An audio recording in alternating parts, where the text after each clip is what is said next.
Violín, piano, guitarra, percusión. La música sin duda empapa Begoñazpi y Castola. Pero detrás de cada instrumento, de cada clase de música, se encuentra un proyecto musical integral de los 3 a los 14 años con una base sólida.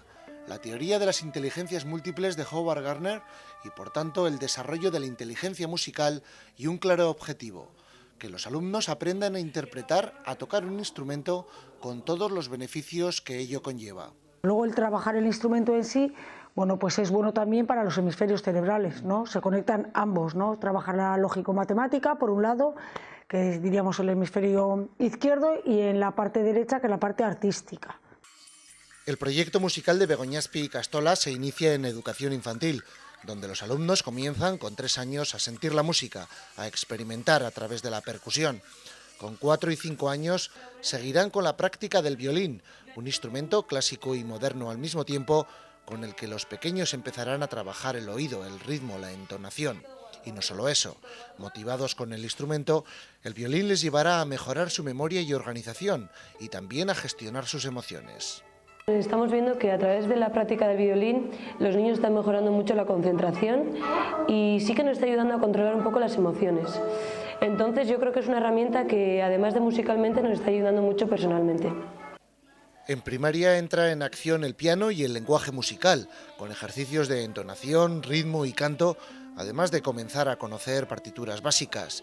Conocerán también compositores, obras, épocas, a través de proyectos en los que los alumnos investigan y trabajan de acuerdo con el modelo de enseñanza para la comprensión de la ikastola. La cultura musical de los alumnos va increciendo poco a poco. El piano es una manera de que ellos entonen con las notas, porque es el piano más fácil para ellos, para que vean si entonan bien o entonan mal. Entonces, con ello vamos desarrollando el oído musical. Ya en secundaria se apuesta por la guitarra, un instrumento que permite tocar y cantar al mismo tiempo y que mejora la autoestima de los adolescentes, porque detrás de todo ello, sin duda, se encuentra la clara certeza de los beneficios de la música, detectados ya desde la antigüedad. Los últimos estudios, como el desarrollado en la Universidad Estadounidense de Vermont, hacen hincapié en todo ello. La música no solo tiene una función motivadora, también mejora la memoria, la organización, la planificación e incluso ayuda a procesar las emociones o a inhibir los impulsos agresivos. Una combinación que sucede en los 2 hemisferios del cerebro y que se plasma en ventajas para el desarrollo de todo tipo de actividades escolares.